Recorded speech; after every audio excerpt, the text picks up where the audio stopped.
Hello friends, welcome to Avipedia. My name is Mirza Saddam Hussain और आज मैं आपके पास नाबार्ड ग्रेड ए एग्ज़ाम के रिगार्डिंग बात करने के लिए आया हूं। आज हम लोग देखेंगे कि नाबार्ड ग्रेड ए का फ़ेज़ 1 का जो एग्ज़ाम होता है उसमें क्या सिलेबस होती है, क्या एग्ज़ाम पैटर्न होता है और उसके लिए क्या क्या स्ट्रैटेजी बना सकते हैं हम लोग। और अभी से, जैसे कि आपको अभी नोटिफिकेशन आया नहीं है, तो अभी से हमारा क्या स्ट्रैटेजी होना चाहिए नाबार्ड ग्रेड ए के लिए, ठीक है। और क्या हमें फ़ेज़ 1 और फ़ेज़ 2 का साथ में प्रिपेयर करना चाहिए या फिर हमें सिर्फ फ़ेज़ 1 का प्रिपेयर करना चाहिए। ये सारी बातें आज हम लोग इस पर करने वाले हैं, ठीक है। तो चलिए आगे बढ़ते हैं और देखते हैं।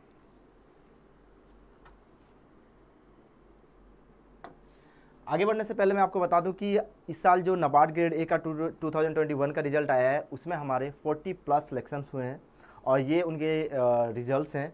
और इनका बहुत सारी स्ट्रैटेजी हमें बता भी रहे स्टूडेंट्स की, किस टाइप से हम लोग स्ट्रैटेजी बनाए थे, किस टाइप से हम लोग पढ़ते थे, ठीक है। ये इसका स्ट्रैटेजी का वीडियो आपको हमारे यूट्यूब चैनल पे मिल जाएगा, आप वहाँ से जाके देख सकते हो। और मैं आशा करता हूँ कि इस साल जो फ़ोटो पीछे लगा हुआ है उसमें आपकी तस्वीरें हो 2022 के एग्ज़ाम के बाद, ठीक है। तो चलिए आगे बढ़ते हैं।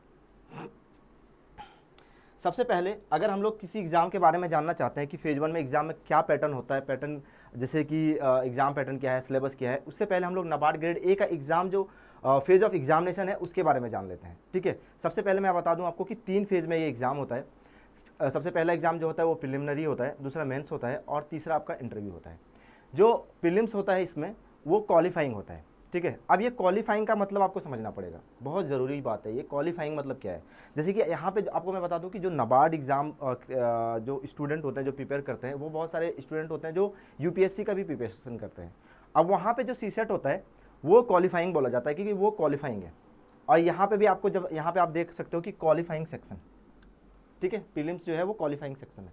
अब उसके सीसेट के क्वालिफाइंग में और यहाँ नाबार्ड के प्रीलिम्स के क्वालिफाइंग में क्या अंतर है, ठीक है, ये जानना बहुत ज़रूरी है। अंतर क्या है, सबसे बड़ा बात कि मैं आपको बता दूं, इसका मतलब है कि आपका जो मेरिट लिस्ट बनेगा, ठीक है, जो मेरिट लिस्ट बनेगा, ये आपको सबसे पहले मैं बता दूं कि जो प्रिलिमिनरी एग्जाम होता है वो 200 मार्क्स का होता है, ठीक है। मेंस एग्जाम जो होता है वो 200 मार्क्स का होता है और जो इंटरव्यू आपका होता है वो 50 मार्क्स का होता है, ठीक है। अब यहाँ क्वालिफाइंग का मतलब क्या है कि ये जो क्वालिफाइंग है इसमें आप क्वालिफाई कर जाते हो, उसके बाद आपका फ़ेज़ 2 में आप इंटर कर जाते हो, फ़ेज़ 2 का एग्ज़ाम आप दे सकते हो, ठीक है। इसके बाद क्या होता है कि जैसे ही आप इसमें क्रैक करते हो, यानी आपका शॉर्टलिस्ट नाम आता है इंटरव्यू के लिए, फिर आप इंटरव्यू पे जाते हो और आपका 50 मार्क्स का इंटरव्यू होता है। जो मेरिट लिस्ट बनता है, यहाँ पे क्वालिफाइंग का मतलब यहाँ पे ये समझिए आप कि जो मेरिट लिस्ट बनेगा आपका, वो इससे कोई लेना देना नहीं है, ठीक है। आपका किससे लेना देना है, सिर्फ इन दोनों से, यानी इन दोनों के हिसाब से आपका मेरिट लिस्ट बनेगा, फाइनल मेरिट लिस्ट, ठीक है। आपका सिलेक्शन इन दो मेंस एग्जाम और इंटरव्यू के ऊपर डिपेंड करता है। अब मैंने थोड़ी देर पहले आपको सीसेट के बारे में उदाहरण दिया था, एग्जांपल दिया था कि सीसेट के क्वालिफाइंग और यहाँ के क्वालिफाइंग यानी नाबार्ड के क्वालिफाइंग में क्या अंतर है। सीसेट में क्या बोला जाता है कि सीसेट में बोल दिया जाता है आपको कि आपको 33% जो मार्क्स है वो लेकर आना पड़ेगा। जैसे कि आपको यूपीएससी का जो प्रीलिम्स होता है उसमें दो पेपर होते हैं, एक तो पेपर 1 एंड पेपर 2। पेपर 2 आपका सीसेट होता है, उसमें बोला जाता है कि सीसेट जो है वो क्वालिफाइंग है, उसमें आपको 33% मार्क्स लेकर आना पड़ेगा तो ही आपका पेपर 1 चेक होगा, ठीक है। यहाँ पे वैसा नहीं, ये क्वालिफाइंग का मतलब नहीं है। यहाँ पे जो क्वालिफाइंग है मतलब इसमें आपको क्रैक करना पड़ेगा, यहाँ पे पर्टिकुलर परसेंटेज नहीं दिया जाता है, आपको कट ऑफ क्लियर करना पड़ता है। जितना भी कट ऑफ जाता है आपका वो क्लियर आप करते हो, उसके बाद ही आप ये जो मेंस एग्जाम है उसके लिए चुने जाते हो, आप उसके बाद ही मेंस एग्जाम दे सकते हो, ठीक है। तो ये होता है 200 मार्क्स का होता है आपका प्रिलिमिनरी एग्जाम और इसमें क्वालिफाई करने के बाद आपको मेंस एग्जाम दिया जाता है, ठीक है। चलिए, तो ये आपका, आई होप आप लोगों को ये समझ में आ गया होगा कि क्वालिफाइंग का मतलब क्या हो गया, ठीक है। यहाँ पे कोई पर्टिकुलर परसेंटेज नहीं दिया जाता है, ठीक है। चलिए आगे बढ़ते हैं। अगर हम लोग फ़ेज़ 1 के एग्ज़ाम के बारे में, मैंने जैसे बताया कि आपको फ़ेज़ 1 के एग्ज़ाम के बारे में हम लोग आज बात करेंगे कि फ़ेज़ 1 का जो एग्ज़ाम होता है उसमें क्या क्या इंपॉर्टेंट पॉइंट्स हैं, ठीक है। जैसे मैंने थोड़ी देर पहले आपको बताया कि 200 मार्क्स का क्वेश्चन होता है, इसमें 200 मार्क्स के क्वेश्चन पूछे जाते हैं। कितने क्वेश्चन पूछे जाते हैं, 200 क्वेश्चन पूछे जाते हैं। मतलब इसका मतलब क्या है, मतलब हर एक क्वेश्चन जो होगा वो कितने मार्क्स का होगा, 1 मार्क्स का होगा। एक नंबर का सारा कोई भी क्वेश्चन कितने मार्क्स का होगा, 1 मार्क्स का होगा, ठीक है। उसके बाद आपको कितने घंटे दिए जाते हैं, ठीक है, कितने घंटे दिए जाते हैं, ठीक है। तो 120 मिनट्स दिए जाते हैं, यानी 2 घंटे दिए जाते हैं आपको। और आपको पर्टिकुलर किसी, मान लीजिए कि आपका जो फेज 1 है उसमें कितने सब्जेक्ट होते हैं, 8 सब्जेक्ट होते हैं, थोड़ी देर बाद मैं आपको बताऊंगा कौन कौन सा होते हैं, लेकिन टोटल 8 होते हैं। आपको वहां पे कोई भी सेक्शनल टाइमिंग किसी में बांटा नहीं गया है, याद रखिएगा। जैसे बैंकिंग एग्जाम में होता है कि प्रीलिम्स एग्जाम जो होता है उसमें क्या होता है कि 3 सब्जेक्ट होते हैं, reasoning, quantity aptitude and English. उसमें आपका क्या कर दिया जाता है कि 1 घंटे का एग्जाम होता है, वो 20 मिनट्स डिवाइड कर दिए जाते हैं हर एक सेक्शनल के लिए। तो यहाँ पे सेक्शनल जो टाइमिंग है वो नहीं बांटा जाएगा, आपको पूरा का पूरा 200 दे दिया जाएगा। 200 में सॉरी 2 घंटे दे दिया जाएगा और 2 घंटे में आपको 200 क्वेश्चन सॉल्व करना है।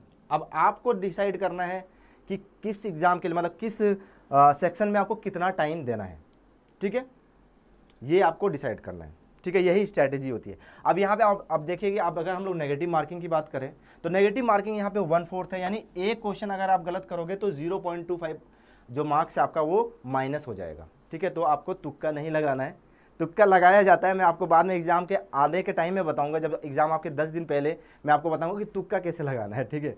लेकिन यहाँ पे जो नाबार्ड जैसे एग्जाम में तुक्का काम नहीं आता, वो एसएससी बैंकिंग के एग्जाम काम ज़्यादा आता है। तो तुक्का के बारे में अभी इससे मत सोचें आप, ठीक है। बस इतना समझ लीजिए कि आपको नेगेटिव मार्किंग जो होगा 1/4 है, यानी अगर आप एक क्वेश्चन गलत करते हो तो 0.25 मार्क्स आपका माइनस हो जाएगा, ठीक है। आगे बढ़ते हैं। अगर हम लोग एग्जाम जो फेज 1 एग्जाम पैटर्न की बात करें, यही सबसे बड़ा चीज़ है कि एग्जाम पैटर्न क्या होता है इसका, ठीक है। पैटर्न क्या होता है, ठीक है। एग्जाम पैटर्न की अगर हम लोग बात करें तो देखिए, एग्जाम पैटर्न अगर हम लोग बात करें तो सबसे पहले बात आती है कितने सब्जेक्ट पूछे जाते हैं। तो टोटल कितने सब्जेक्ट के क्वेश्चन आपसे पूछे जाते हैं, टोटल आपके 8 सब्जेक्ट्स होते हैं, 8 सब्जेक्ट, जिसमें सबसे पहले रीजनिंग की अगर हम लोग बात करें तो रीजनिंग की जो होती है कितना वेटेज होता है, वेटेज 20 क्वेश्चन का होता है, 20 नंबर से आपसे पूछे जाएंगे, 20 मार्क्स 20 मार्क्स का, तो वेटेज ज़्यादा नहीं है इसमें, ठीक है। लेकिन आपको प्रिपेयर करना है, छोड़ना नहीं है। मैं आपको बताऊंगा कि रीजनिंग से कौन से सेक्शन से आप मार्क्स इजीली उठा सकते हो, और ये जो रीजनिंग का सेक्शन है ना, इससे आपका एक भी क्वेश्चन आप नहीं छोड़ सकते। अगर आप सिलेक्शन चाहते हो तो रीजनिंग से एक भी क्वेश्चन आप नहीं छोड़ सकते, और आपको आसानी से उठा भी सकते हो, ये भी मैं बताऊंगा आपको कि आसानी से उठा भी सकते हो आप मार्क्स, ठीक है। अगला जो आता है वो इंग्लिश लैंग्वेज आता है। हिंदी मीडियम के स्टूडेंट्स को बहुत प्रॉब्लम होती है इसमें मार्क्स उठाने में, लेकिन मैं आपको बता दूं कि 3-4 ही सेक्शन होते हैं जिसमें से क्वेश्चन पूछे जाते हैं, तो वो भी मैं आगे डिस्कस करूंगा। तो यहाँ से भी क्वेश्चन मार्क्स आप उठा सकते हो, लेकिन ये कंपलसरी नहीं है कि आप 30 में से 30 उठा सकते हो। जैसे कि मैंने आपको बताया रीजनिंग में आपको 20 में से 20 उठा सकते हो आप मार्क्स, ठीक है। लेकिन इंग्लिश में ऐसा ज़रूरी नहीं है, थोड़ा सा प्रॉब्लम होता है इसमें, अच्छे स्टूडेंट का भी प्रॉब्लम होता है, तो आपको डरना नहीं है, बस प्रिपेयर करते रहना है। कंप्यूटर नॉलेज से आपको कितने क्वेश्चन पूछे जाते हैं, 20, ठीक है।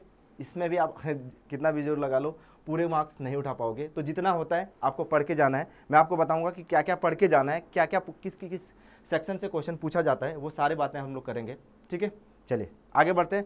क्वांटिटी एप्टीट्यूड, इससे क्वांट से भी आप 20 में से 20 क्वेश्चन मार्क्स उठा सकते हो, ठीक है, बहुत आसानी से, क्योंकि नाबार्ड में जो एग्जाम क्वांटिटी एप्टीट्यूड के सवाल होते हैं बहुत इजी होते हैं, बहुत ही बेसिक लेवल होते हैं, ठीक है। अगर डीआई की भी बात करें हम लोग तो बहुत ही इजी लेवल का क्वेश्चन पूछा जाता है इसमें, ठीक है। तो आसानी से आप उठा सकते हो, इसमें कोई दिक्कत नहीं आएगी। थोड़ा सा अगर आप 1 महीना 2 महीना भी अगर क्वांट पे देते हो और प्रैक्टिस करते हो तो आसानी से आप इस मार्क्स को आराम से, मतलब 20 में से 20 उठा सकते हो, ठीक है। चलिए आगे आती है बात डिसीजन मेकिंग की। देखिए जो ये डिसीजन मेकिंग है ना, ये डिसीजन मेकिंग जो है वो असल में ये रीजनिंग का ही पार्ट है। डिसीजन मेकिंग जो है वो रीजनिंग का पार्ट है, ये रीजनिंग के ही से ही निकाला गया है, ठीक है। आपको कुछ सिचुएशन दे दिया जाएगा और उसमें पूछा जाएगा कि आपकी राय क्या होनी चाहिए। वहाँ पे 4 ऑप्शन है, आपको बताना पड़ेगा कि क्या है इसमें, मतलब आपका डिसीजन क्या होना चाहिए, ठीक है। अगर आप मतलब एथिक्स अगर अच्छे से पढ़े हो, आप अपना दिमाग अच्छे से लड़ाते हो, तो आप आसानी से इसको प्रिपेयर नहीं किया जा सकता। आप अपने हिसाब से बस सोचो, जितना प्रैक्टिस करोगे आप उतना आसानी से डिसीजन मेकिंग के क्वेश्चंस को आप सॉल्व कर पाओगे। अगर आपका अपना दिमाग को थोड़ा सा सामाजिक तौर पे अगर देखते हो, ठीक है, तो मतलब जैसे सोशल जो भी है सामाजिक तौर पे अगर आप अच्छे से अपना दिमाग चलाते हो, नॉर्मल जितना आप नॉर्मल रहते हो उस हिसाब से अगर देखते हो, तो आप डिसीजन मेकिंग के क्वेश्चन को आसानी से सॉल्व कर सकते हो, ठीक है। जनरल अवेयरनेस से कितने क्वेश्चन पूछे जाते हैं, 20 क्वेश्चन। ये 20 क्वेश्चन, आप 20 क्वेश्चन कितना भी मेहनत कर लो 20 में से 20 नहीं आने वाला है, ठीक है। लेकिन स्टैटिक ज़्यादा पूछा जाता है, करंट से पूछा जाता है, स्टैटिक से पूछा जाता है। मैं बताऊंगा आपको क्या क्या सेक्शन आप है जो आपको पूछना है। लेकिन आपको मैं बता दूं कि अगर ये इतना भी मुश्किल नहीं है कि आपका 20 में से 20 नहीं उठाया जा सकता है, लेकिन आपको 15 to 20 मार्क्स के बीच में तो आप आसानी से ला सकते हो अगर आप अच्छे से ध्यान देते हो तो, लेकिन यहाँ पे अगला जो 2 सेक्शन है, economics and social issues and ARD, ये बहुत बड़ा रोल प्ले करता है आपके एग्जाम के सिलेक्शन में। ये आपके फेज़ 1 में भी और फेज़ 2 के लिए भी, दोनों का सिलेबस सेम है, आपको दोनों को साथ में प्रिपेयर करना है। याद रखिए, अभी से आपको अगर नाबार्ड में सिलेक्शन चाहते हो तो आपको इकोनॉमिक्स एंड सोशल इश्यूज़ और एग्रीकल्चर एंड रूरल डेवलपमेंट अभी से प्रिपेयर करना चालू कर दीजिए, ठीक है। बहुत ही ज़रूरी है। यहाँ पे आपको जो 40 क्वेश्चन, जो 40 मार्क्स पूछा जाएगा आपका, वो इकोनॉमिक्स एंड सोशल इश्यूज़ के रहेंगे और 40 क्वेश्चन आपके एग्रीकल्चर से रहेंगे, एग्रीकल्चर एंड रूरल डेवलपमेंट, ठीक है। तो ये बहुत ही बड़ा इंपॉर्टेंट, बहुत ही इंपॉर्टेंट, मैं आपको बता दूं कि अभी से ही लग जाइए और आप फेज़ 1 एंड फेज़ 2 दोनों के लिए प्रिपेयर कीजिए। यहाँ पे आपको डिस्क्रिप्टिव क्वेश्चन भी पूछे जाएंगे नाबार्ड में फेज़ 2 के लिए, ठीक है। तो बहुत ही इंपॉर्टेंट सेक्शन है ये, बहुत ही मतलब आपका सिलेक्शन अगर आप चाहते हो तो ये दोनों के बिना आपका सिलेक्शन होना नामुमकिन है, ठीक है। ये कटु सत्य है कि आपको इन दोनों के बिना, आप अगर चाहते हो कि अगर मैं प्रिपेयर करूं और इन दोनों के बिना, ये सेक्शन आप आसानी से पार कर सकते हो, ज़्यादा प्रिपेयर करने की ज़रूरत भी नहीं है, लोड नहीं है आपको। दो से 2.5 महीने में ये आपका पूरा प्रिपेयर हो जाएगा, ठीक है। लेकिन इसमें आपको टाइम लगेगा और इसी को प्रिपेयर करना है आपको, ठीक है। पूरा अच्छे से प्रिपेयर करना है, इसमें प्रिपेयर कर लिया, आपका सिलेक्शन पक्का है, ठीक है। तो ये हमारा क्या था, एग्जाम पैटर्न। आगे बढ़ते हैं, इसके सिलेबस के बारे में देखते हैं। अगर सिलेबस की बात करें हम लोग, तो देखिए मैंने जैसे बताया आपको रीजनिंग से क्या क्या क्वेश्चन पूछे जा सकते हैं और कैसे कैसे आसानी से आपको उठाया जा सकता है मार्क्स, ठीक है। अल्फ़ाबेटिक क्या है, अल्फ़ान्यूमेरिक सीरीज में आसानी से क्वेश्चन पूछे जाते हैं, बहुत ही सिंपल क्वेश्चन होते हैं, आसान से आपसे, मतलब क्या बोलूँ मैं कि आप 1 मिनट के अंदर आप 5 क्वेश्चन यहाँ पे मतलब सॉल्व कर लोगे। यहाँ पे आपको अगर ज़्यादा क्वेश्चन अगर ये रहेंगे आपके, जैसे 20 मार्क्स के हो तो 1 से 2 क्वेश्चन पूछे जाएंगे अल्फ़ान्यूमेरिक सीरीज से। वैसे ही कोडिंग और डिकोडिंग है, कोडिंग डिकोडिंग से आपसे 5 क्वेश्चन भी पूछे जा सकते हैं या फिर 1 से 2 क्वेश्चन भी रहेंगे, ठीक है। आपका जो सिलॉग है ये भी बहुत ईजी सब सिलोजिज्म पूछा जाता है, ठीक है। वैसे ही डायरेक्शन सेंस हो गया, इनइक्वालिटी से आसानी से क्वेश्चन मार्क्स उठाया जा सकता है, बिल्कुल आसानी से, ठीक है। आपके रैंकिंग एंड ऑर्डरिंग हो गया, ब्लड रिलेशन हो गया, सीटिंग अरेंजमेंट। यहाँ पे 2 चीज़, अगर रीजनिंग आपको पढ़ना आता है, रीजनिंग आपको करना है, ठीक है, तो 2 चीज़ों की प्रैक्टिस रखिए आप ये जो जितने भी चीज़ें हैं ना, बहुत आसानी से आप कर लोगे। 2 चीज़ें अगर आपके बन जाते हैं तो क्या, सीटिंग अरेंजमेंट एंड पजल, इसी दोनों में मेहनत करनी है आपको। और इसमें आपको मैं बता दूं, अगर सीटिंग अरेंजमेंट आता है तो आपको पजल नहीं आएगा, अगर पजल आता है आपको तो नाबार्ड में आपका सीटिंग अरेंजमेंट नहीं पूछेगा। और दोनों में से किसी एक में आपको 5 मार्क्स का क्वेश्चन तो रहेगा ही, ठीक है। 5 मार्क्स का क्वेश्चन आपसे पूछा जाएगा इसमें। उसके बाद आपका मशीन इनपुट आउटपुट, ये थोड़ा आउटडेटेड है पहले पूछा जाता था, लेकिन अब देखिए पूछा भी जा सकता है, नहीं भी पूछा जा सकता है, लेकिन आपको तैयारी रखनी है। स्टेटमेंट एंड अजम्पशन से इसमें से 1 क्वेश्चन पूछा जाएगा आपसे, ठीक है। डाटा सफिशिएंसी, इससे भी आपको 1 क्वेश्चन ज़्यादा से ज़्यादा, अगर पूछता है तो ज़रूरी नहीं है कि पूछेगा, लेकिन अगर पूछा जाता है तो सिर्फ 1 क्वेश्चन पूछा जाएगा, ठीक है। तो आपको मैं बता दूं कि अगर आप रीजनिंग की बात करते हो तो 2 चीज़ें बहुत इंपॉर्टेंट हो जाती है, एक तो सीटिंग अरेंजमेंट, दूसरा हो जाता है पजल। बाकी ये आप आसानी से कर लोगे, ठीक है। प्रैक्टिस आपको कहाँ पे करनी है, सीटिंग अरेंजमेंट और पजल में। अगर हम लोग बात करें क्वांटिटेटिव एप्टीट्यूड की, तो देखिए क्या क्या पूछा जाएगा आपको। एक तो परसेंटेज से पूछा जाएगा, profit and loss ratio, simplification. देखिए सिंप्लीफिकेशन क्या है कि मान लीजिए सिंप्लीफिकेशन क्या है पता है, मैथ्स का ना जो आपको क्वांटिटेटिव एप्टीट्यूड का ना कोर होता है। अगर आपका क्वेश्चन नहीं भी पूछा जा रहा है ना सीटिंग, तो सिंप्लीफिकेशन से कभी भी क्वेश्चन पूछा जा सकता है कि आपको एक बड़ा सा इक्वेशन दे दिया, उसको सॉल्व करने के लिए बोला जाएगा, ठीक है। लेकिन अगर नहीं भी पूछा जाता है ना, तो ये आपको, आप अगर सिंप्लीफिकेशन का आपका प्रिपरेशन मतलब तैयारी करते हो, तो आपको कोई भी मतलब क्वांटिटेटिव एप्टीट्यूड का कोई भी क्वेश्चन को आसानी से सॉल्व करने में आपको, मतलब जो टाइमिंग मैनेजमेंट होता है उसको करने में बहुत आसानी हो जाती है, ठीक है। तो सिंप्लीफिकेशन का आप प्रैक्टिस करते रहिए, ठीक है।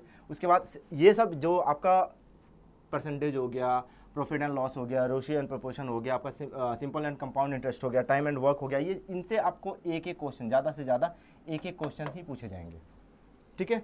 आपका क्वेश्चन कहाँ ज़्यादा पूछा जाएगा, आपका सबसे बड़ा क्वेश्चन, सबसे ज़्यादा क्वेश्चन आपको DI, एक DI तो रहेगा ही, और ये 5 मार्क्स का होगा, 5 मार्क्स का होगा DI, ठीक है। तो DI आपको प्रिपेयर करना है। अगर DI नहीं पूछा जाता है तो आपको क्वाड्रेटिक इक्वेशन पूछा जाएगा, याद रखिएगा कि या तो DI या फिर क्वाड्रेटिक इक्वेशन, तो दोनों की प्रिपरेशन रखनी है आपको। यहाँ पे आपको नीचे दिख नहीं रहा है, एक और सेक्शन है यहाँ पे, नंबर सिस्टम, ठीक है। नंबर सिस्टम से भी क्वेश्चन पूछे जाते हैं, 1 से 2 क्वेश्चन पूछा जाएगा आपका, ठीक है, क्वांटिटेटिव एप्टीट्यूड में। उसके बाद अगर इंग्लिश की बात करें, इंग्लिश में से कितने क्वेश्चन पूछे जाएंगे, मैं आपको बता दूं, रीजनिंग में से 20 क्वेश्चन, ठीक है, क्वांटिटेटिव एप्टीट्यूड से 20 क्वेश्चन, आपके इंग्लिश से कितने 30 मार्क्स के पूछे जाएंगे, 30 क्वेश्चन होगा। अब इसमें जो है सबसे आप देखिए, अब यहाँ पे 5-5 क्वेश्चन पूछे जाते हैं हर एक से, जो टॉपिक लिखा हुआ है सारे में से 5-5 क्वेश्चन पूछे जाते हैं, ठीक है। रीडिंग कॉम्प्रिहेंशन से 5 पूछा जाएगा, सेंटेंस रीअरेंजमेंट जिसके हमें पैराजम्बल बोलते हैं हम लोग, तो पैराजम्बल से आपका 5 क्वेश्चन होते हैं, एरर से 5 क्वेश्चन होते हैं, सिनोनिम्स एंटोनिम्स से पूछा जाता है, वन वर्ड सब्स्टिट्यूशन से पूछा जाता है, and fill in the blanks पूछा जाता है, ठीक है। तो ये सेक्शन है जिससे आपको आसानी से मार्क्स उठा सकते हो, ठीक है। उसके बाद कंप्यूटर नॉलेज से आपका कहाँ से पूछा जाएगा, कंप्यूटर अवेयरनेस से पूछा जाएगा, hardware and memory, software and operating systems, MS office से भी क्वेश्चन पूछे जाते हैं। उसका सबसे ज़्यादा क्वेश्चन जो पूछे जाते हैं ना, ये यहाँ से पूछा जाता है, ठीक है। एक तो history of computer and generation, ठीक है, और दूसरा शॉर्टकट से भी 1-2 क्वेश्चन पूछे ही जाते हैं, ठीक है। इसके बाद आपका इंटरनेट से भी क्वेश्चंस पूछे जाते हैं, ठीक है। तो ये सारी चीज़ें आपको क्या करना है, प्रिपेयर अच्छे से पढ़ के जाना है, ठीक है। उसके अलावा अगर हम लोग जनरल अवेयरनेस की बात करें तो जनरल अवेयरनेस से आपका जो पिछला, जहाँ मान लीजिए कि आज नोटिफिकेशन आता है और बोला जाता है कि आपको 20 जून को आपका एग्जाम होगा, ठीक है, 20 जून को आपका एग्जाम होगा, तो 20 जून से पिछला 6 महीने का करंट अफेयर याद रखें हमेशा, पिछला 6 महीने का करंट अफेयर आपको मस्त पढ़ के जाना ही है। उससे ज़्यादा अगर 6 से 8 महीना हो जाए तो कोई दिक्कत नहीं है, लेकिन आपको 6 महीने का करंट अफेयर छोड़ना नहीं है, लास्ट 6 मंथ का आपको पढ़ के जाना ही जाना है। इसके अलावा हमें क्या पूछा जाता है जनरल अवेयरनेस से, कुछ स्टैटिक पार्ट्स पूछे जाते हैं, स्टैटिक जो क्वेश्चन पूछा जाता है उससे पूछा जाता है, जैसे कि नेशनल पार्क हो गया, ठीक है, वाइल्ड लाइफ सेंचुरी हो गया, airports, sea ports, dams and reservoirs, ठीक है, अवार्ड्स एंड ऑनर्स, ठीक है, अवार्ड से भी क्वेश्चन पूछे जाते हैं, headquarters banks and headquarters, banking awareness से क्वेश्चन पूछे जाते हैं आपके, डिफेंस फॉर्म से भी पूछा जाता है, बुक्स एंड ऑथर, ये बहुत ही इंपॉर्टेंट है, क्वेश्चन पूछा ही जाता है इन लोगों से, ठीक है, बुक्स एंड ऑथर, ठीक है, कंट्री कैपिटल्स, करेंसी, ये सारे जो हैं इनसे क्वेश्चन पूछे ही जाते हैं। बिल्कुल जो ये टॉपिक, जितने भी टॉपिक है ना, आपको स्टैटिक वाला पार्ट आपको पूरा क्या करना है, रट जाना है, रटना है, बिल्कुल। आप सोचोगे ना कि नहीं मैं पढ़ के चला जाता हूँ, कुछ याद नहीं रहता, वहाँ पे आपको ऑप्शन ऐसा दिया जाएगा कि आपको कुछ समझ में नहीं आएगा कि क्या ये, अरे ये पढ़ा था या ये पढ़ा था, आपको पूरा एकदम से रट जाना है, चाट जाना है, ठीक है, छोड़ना नहीं है, ठीक है। उसके बाद क्या आपका ऑर्गेनाइजेशंस एंड हेडक्वार्टर्स, उसके हेडक्वार्टर्स के ऊपर कि कौन सा फलाना ऑर्गेनाइजेशन का हेडक्वार्टर कहाँ पे है, ये इस टाइप से क्वेश्चन पूछे जाते हैं, डायरेक्ट क्वेश्चन पूछा जाता है, power plants in India, sports, chief ministers and क्या है, चीफ मिनिस्टर्स ऑफ स्टेट्स कि फलाना, जैसे मान लीजिए आपसे पूछ लिया कि तमिलनाडु का चीफ मिनिस्टर्स कौन से हैं। आपको सबसे बड़ी बात मैं बताऊं, ये जो ये चीफ मिनिस्टर्स और स्टेट्स जो है ना, ये करंट अफेयर से याद रखिएगा, ये जो लास्ट मंथ का 6 मंथ्स का आपका करंट अफेयर होगा ना, इसमें ये आपको प्रिपेयर करवा देगा, ठीक है। तो लेकिन वह बस उसी को याद रखना है आपको, ठीक है। तो ये थी आपकी जनरल अवेयरनेस की बात। लेकिन जो अभी आपको मैं थोड़ी देर पहले बता रहा था कि 2 चीज़ें हैं जो आपका रिजल्ट तय करेगा, वही रिजल्ट आपको बनाएगा, वही सिलेक्शन दिलवाएगा, जो कि है economics and social issues and ARD, agriculture and rural development. तो मैं आपको बस शॉर्ट में बता दिया हूँ कि अब अगर सिलेबस चाहिए आपको ना, तो सिलेबस आपको ना नोटिफिकेशन, अगर पिछला नोटिफिकेशन आप देखो नाबार्ड की, तो वहाँ पे आपको डिटेल्स में नोटिफिकेशन मिल जाएगा। मैं एक सिनेरियो आपके पास रख रहा हूँ कि ये आपको इकोनॉमिक्स एंड सोशल इश्यूज में पूछे जाते हैं। बाकी आपको डिटेल्स में मैं आपको यहाँ पे PDF लगा दूंगा, उसी का PDF लगा दूंगा, वहाँ से आप डाउनलोड कर सकोगे। वहाँ पे आपको डिटेल्स में मिल जाएगा, आपको जो नाबार्ड का आपका पिछले साल का भी नोटिफिकेशन आया है उसमें आपको पूरा डिटेल्स में मिलता है, आपको मिल जाएगा, ठीक है। तो वो मैं आपको लगा दूंगा, वीडियो के नीचे डिस्क्रिप्शन पे लिंक होगा, वहाँ से आप दे सकते हो, या फिर मैं अपना टेलीग्राम चैनल पर ही डाल दूंगा आपको नोटिफिकेशन पिछला, वहाँ से आप देख सकते हो, ठीक है।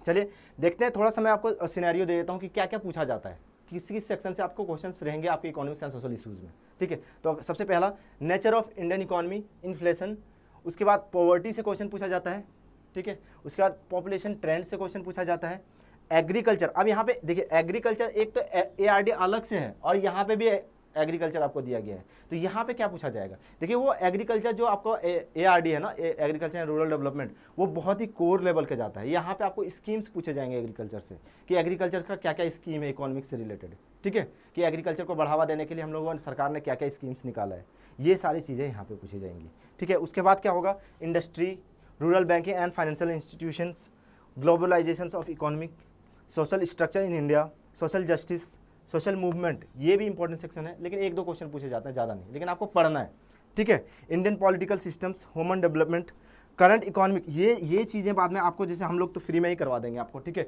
ये चीज़ अगर आप वीडियो से जुड़े रहते हो तो वो चीज़ आपको जब आते हैं, जैसे कि करंट इकोनॉमिक हो गया, जैसे कि बजट हो गया, इकोनॉमिक सर्वे हो गया, ये सारी चीज़ें जितने भी स्कीम्स आती हैं वो सारी चीज़ें आपको पढ़ के जानी पड़ेंगी, ठीक है। इसके अलावा अगर हम लोग ARD की अगर हम लोग बात करते हैं, ARD की अगर हम लोग बात करें तो ARD से क्या क्या पूछा जा सकता है। सबसे पहले एग्रीकल्चर का आपका जैसे कि फंक्शन क्या आता है, ठीक है। एग्रीकल्चर में आपका क्या क्या क्रॉप्स आते हैं, ठीक है, कैसे किस टाइप से आपका एग्रीकल्चर का डेफिनेशन क्या होता है, इस टाइप से भी क्वेश्चन कभी कभी पूछ लिया जाता है, ठीक है।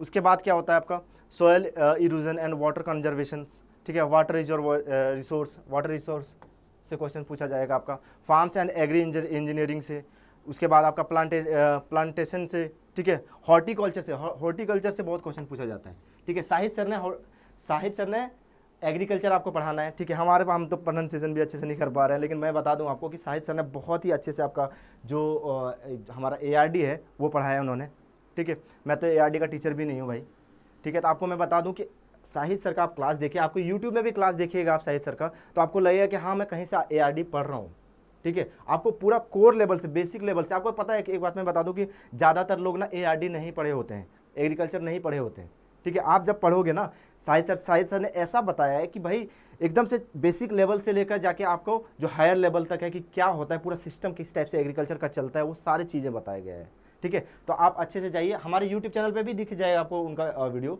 वहाँ से भी आप देख सकते हो। बाकी हमारे पोर्टल पे जाइए, वहाँ पे भी आपको एग्रीकल्चर का क्लासेस मिल जाएगा, ठीक है। उसके बाद कहाँ से आता है, एनिमल हस्बेंड्री से, फिशरी से, एग्रीकल्चर एक्सटेंशन से, इकोलॉजी से, ठीक है। उसके बाद प्रेजेंट सिनेरियो जो आपका इंडियन प्रेजेंट सिनेरियो जो है आपका, कि एग्रीकल्चर पे क्या क्या हमारे जो गवर्नमेंट्स हैं वो क्या क्या मतलब किस टाइप से इन्वेस्ट कर रहे हैं, ठीक है। तो इस टाइप से आपके क्वेश्चंस वहाँ से बनते हैं, ठीक है। तो मैं आपको बता दूं कि जो ARD का जो मैंने आपको बताया, ARD आप हमारे वहाँ से, जैसे कि मान लीजिए कि मैंने आपको चाहे हमारे पास जो नाबार्ड का जो पूरा पैकेज है ना, मैं आपको ये बता दूं कि आप एक तो सबसे पहले YouTube से हमारे फ्री में प्रिपरेशन हमने करवाया है, वहाँ से प्रिपेयर कर सकते हो। अगर आप थ्योरी वाला पार्ट पढ़ना चाहते हो तो मान लीजिए कि ARD पढ़ना चाहते हो, इकोनॉमिक्स एंड सोशल इश्यूज पढ़ना चाहते हो, क्वांटिटेटिव एप्टीट्यूड पढ़ना चाहते हो, ठीक है, या फिर आप इंग्लिश पढ़ना चाहते हो, जनरल अवेयरनेस पढ़ना चाहते हो, वो आपको अलग अलग पार्ट में मिल जाएगा हमारे पास, ठीक है। इसके अलावा अगर आप चाहते हो कि नहीं अभी, जैसे कि अभी सारे स्टूडेंट जो होते हैं वो क्या करते हैं, वो एक साथ कंप्लीट प्रिपरेशन करते हैं, एक कोई पर्टिकुलर को नहीं चूज़ करते हैं। लेकिन बहुत सारे स्टूडेंट ऐसे भी होते हैं कि जो 1 साल से 2 साल से प्रिपेयर कर रहे हैं, वो करते आ रहे हैं, उनका कुछ पार्ट होता है कि मैं सिर्फ मेरा जैसे मान लीजिए क्वांटिटेटिव एप्टीट्यूड हो गया, लॉजिकल रीजनिंग हो गया, ये सारे पार्ट क्या है तैयार किया हुआ है, लेकिन मेरा जो एग्रीकल्चर है या फिर इकोनॉमिक्स एंड सोशल इशूज़ है वो तैयार नहीं है, तो मैं क्या करूँ। तो बस आपको मैं ये बता रहा हूँ कि आप सिर्फ एग्रीकल्चर का भी पार्ट जो है वो आप वहाँ से तैयार कर सकते हो हमारे पास से, और ESI का भी तैयार कर सकते हो, कोई भी पर्टिकुलर आप सब्जेक्ट चाहते हो उससे भी आप क्या कर सकते हो, तैयार कर सकते हो। इसके अलावा हमारे पास क्या है कि 7 डेज़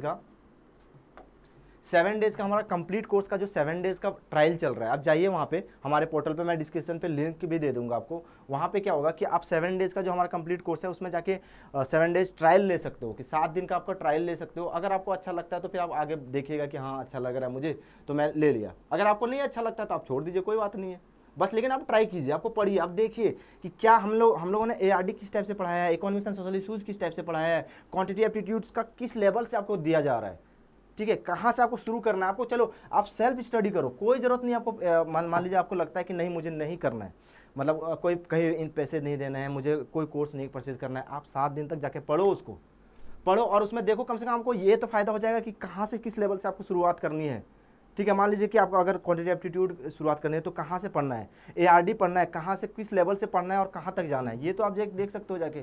तो बस जाइए वहाँ पे और 7 डेज़ ट्रायल लीजिए और उसको पहले अच्छे से तरीके से देखिए कि किस टाइप से हम लोग प्रोवाइड कर रहे हैं, ठीक है। आपको वहाँ पे MCQ क्वेश्चन मिल जाएंगे, टेस्ट मिल जाएगा आपको, ठीक है, टेस्ट सीरीज उसके साथ अटैच्ड है, ठीक है, प्रीवियस ईयर क्वेश्चंस अटैच्ड हैं, वीडियो लेक्चर्स हैं, स्टडी नोट्स हैं, PDFs हैं, सब कुछ इकट्ठा मिलेगा आपको, कहीं कहीं कुछ भी जाने की ज़रूरत नहीं है, ठीक है।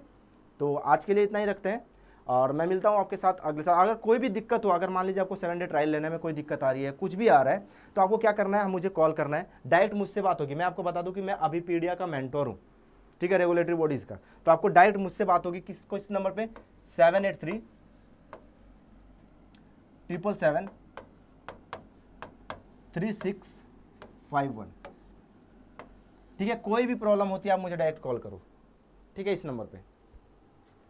ठीक है, चलिए तो आज के लिए इतना ही, फिर मैं मिलता हूँ अगले सेशन के साथ। और अगर कोई भी आपको लगता है कि मुझे, मान लीजिए कि मुझे इस चीज़ की ज़रूरत है सर, आप अभिपीडिया में मुझे इस चीज़, ये चीज़ प्रोवाइड कीजिए, आप लोग हम लोग मदद चाहिए, या फिर इस टाइप से आपको कुछ मतलब अभिपीडिया, अगर कोई आपको लगता है कि अभिपीडिया पोर्टल पे जाते हो, इस चीज़ की सुधार करने की ज़रूरत है, इस टाइप से रहता, तो आप मतलब कुछ सजेशन देना चाहते हो, कुछ फीडबैक देना चाहते हो, तो भी आप मुझे कॉल कर सकते हो। ठीक है, चलिए, थैंक यू।